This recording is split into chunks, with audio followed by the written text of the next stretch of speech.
The biggest problem is that humans think that they have control. It's really interesting when you think about it, because if you look at the point of which we entered into this human existence as a baby, that day, that date, that time, the family we were born into, to even the moment when we leave this planet, is outside of our control. The two most important times is outside of what you have control over. We've all been there before.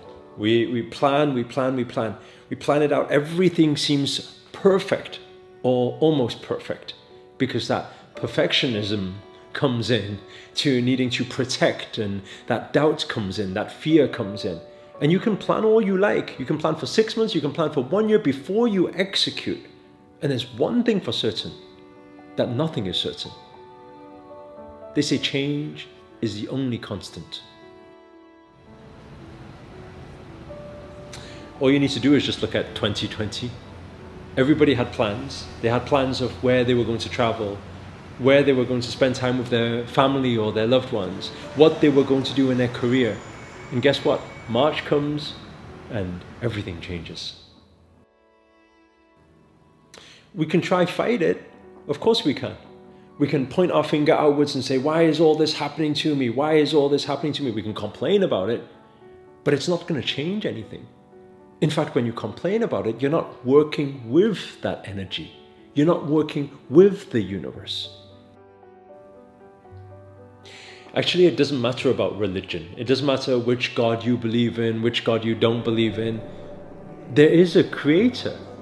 Even if you call it science, even if you call it energy, even if you call it the collective consciousness or the universe, there is an energy that is in charge.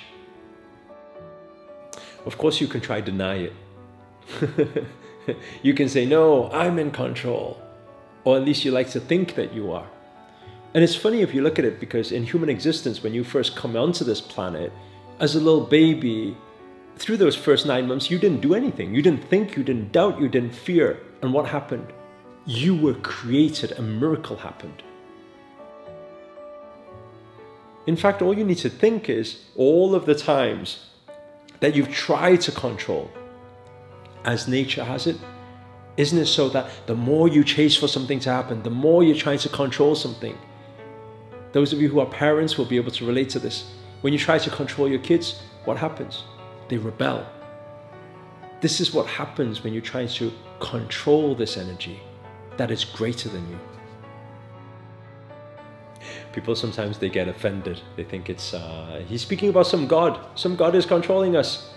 Or some people on a different end of the spectrum, they're looking at, oh, it's the Illuminati. There's something that's behind all this awakening that's happening, or the pandemic, or the chaos that's happening, or the financial crisis that's happening. It's something else. Something else is making and manipulating all of this. And what if it was the truth? What if there was something that is manipulating all to happen? You see, because everything is just a dimension inside another dimension. If you think of it like this, outside of us, does it relate to us? Is it a part of us? The solar system? If some things happen there, or planet Earth, if some plates collide, does it affect us? If the moon, if the sun doesn't come up one day, will it affect us? Of course. Existence would cease. So a minor tweak on the outside is a major manifestation in the inside. And so when these dimensions, they work together, they're all working at the same time. It's all happening.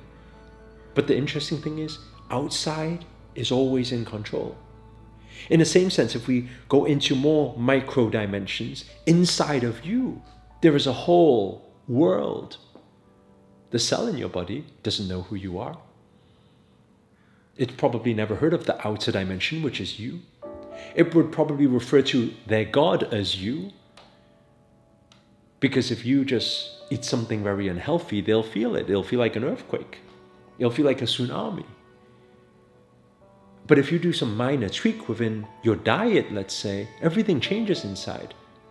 So what does this mean? It means you are in control of that inside dimension.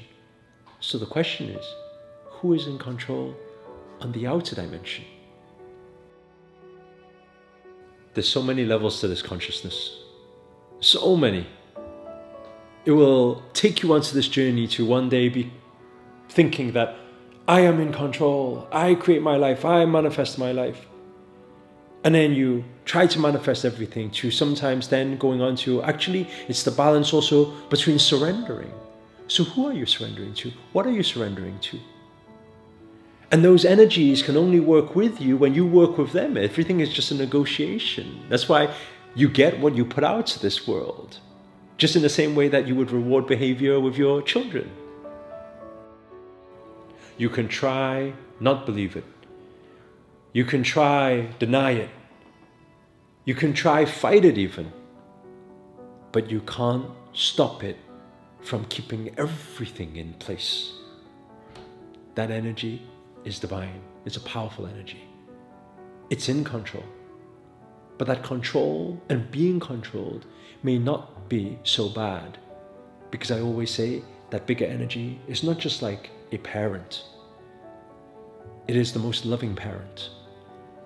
In the same sense that when you love your child so much and you see them in danger, or you see them going through something, would you at times take something away to prevent them from falling down that spiraling of out of control into danger? You would take it away.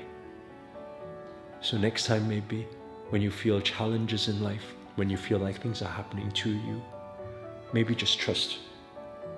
And we have no other way. Maybe we just trust and we just see everything as is, and we flow and we move with the universal energies and come to acceptance that that divine energy is in existence. When one can come to that acceptance, then everything will manifest your way tenfold, 100-fold, 1,000-fold.